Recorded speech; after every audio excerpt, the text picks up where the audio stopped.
اعوذ باللہ من الشیطان الرجیم بسم اللہ الرحمن الرحیم۔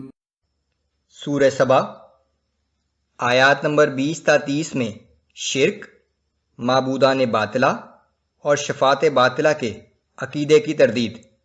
رسول اللہ صلی اللہ علیہ وآلہ وسلم کو ہدایت کہ یہ منکرین اگر اپنی بات پر اڑے رہنا چاہتے ہیں تو ان کا معاملہ اللہ پر چھوڑ دیں۔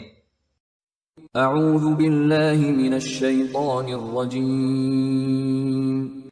وَلَقَدْ صَدَّقَ عَلَيْهِمْ إِبْلِيسُ ظَنَّهُ فَاتَّبَعُوهُ إِلَّا فَرِيقًا مِّنَ الْمُؤْمِنِينَ۔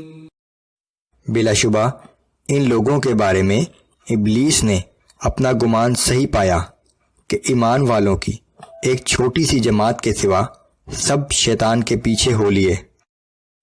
وَمَا كَانَ لَهُ عَلَيْهِمْ مِن سُلْطَانٍ إِلَّا لِنَعْلَمَ مَن يُؤْمِنُ بِالْآخِرَةِ مِمَّنْ هُوَ مِنْهَا فِي شَكٍّ۔ مگر شیطان کو اس بات کا اختیار نہ تھا کہ وہ ان لوگوں کو نافرمانی پر مجبور کر سکتا۔ یہ سب کچھ تو اس لیے ہوا کہ ہم ان لوگوں کو ظاہر کر دیں جو آخرت پر یقین رکھتے ہیں اور جو اس کے بارے میں شک میں ہیں۔ وَرَبُّكَ عَلَى كُلِّ شَيْءٍ حَفِيظٌ۔ اور آپ کا رب ہر چیز پر نگران ہے۔ قُلِ ادْعُوا الَّذِينَ زَعَمْتُم مِّن دُونِ اللَّهِ۔ آپ ان سے کہہ دیجئے کہ پکارو ان ہستیوں کو جنہیں تم اللہ کے سوا معبود سمجھ بیٹھے ہو۔ لا يملكون مثقال ذرة في السماوات ولا في الأرض وما لهم فيهما من شرك وما له منهم من ظهير۔ آسمانوں اور زمین میں وہ ایک ذرہ برابر چیز کے مالک نہیں ہیں، اور نہ ہی آسمانوں اور زمین میں ان کی اللہ کے ساتھ کوئی شراکت ہے، اور نہ ہی ان میں سے کوئی اللہ کا مددگار ہے۔ ولا تنفع الشفاعة عنده إلا لمن أذن له۔ اللہ کی بارگاہ میں کوئی شفاعت فائدہ نہیں پہنچا سکے گی سوائے جس کے لیے اللہ نے اجازت دی ہو۔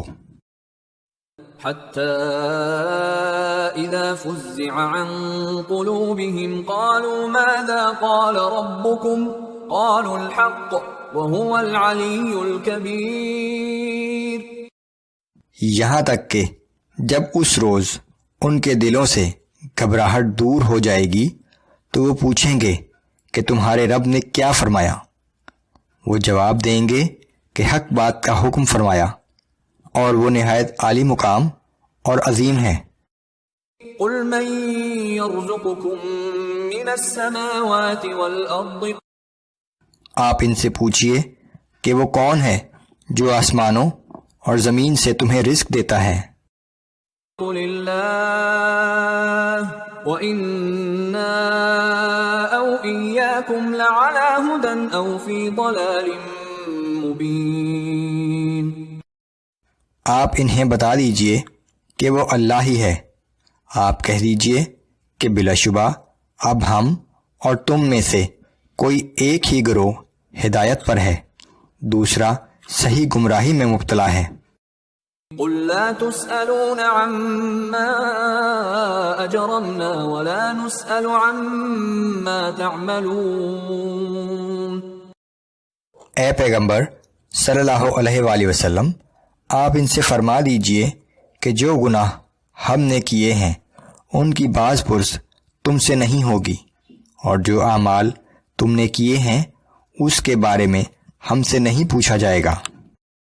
قل يجمع بيننا ربنا ثم يفتح بيننا بالحق وهو الفتاح العليم۔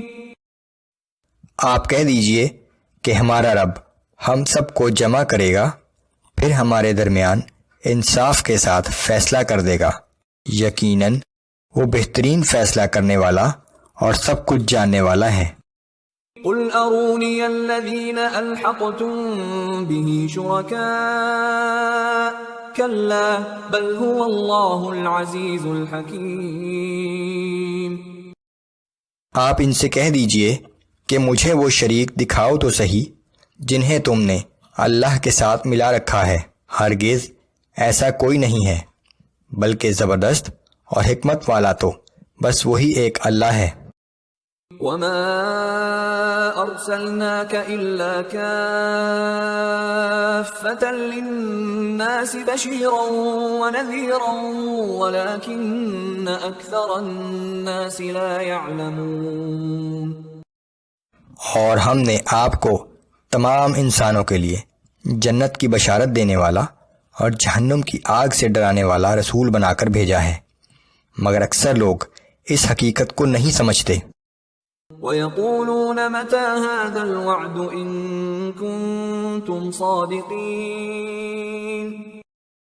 اور یہ لوگ آپ سے پوچھتے ہیں کہ اگر تم سچے ہو تو بتاؤ قیامت کا وعدہ کب پورا ہوگا. قُل لَّكُم مِّيعَادُ يَوْمٍ لَّا تَسْتَأْخِرُونَ عَنْهُ سَاعَةً وَلَا تَسْتَقْدِمُونَ.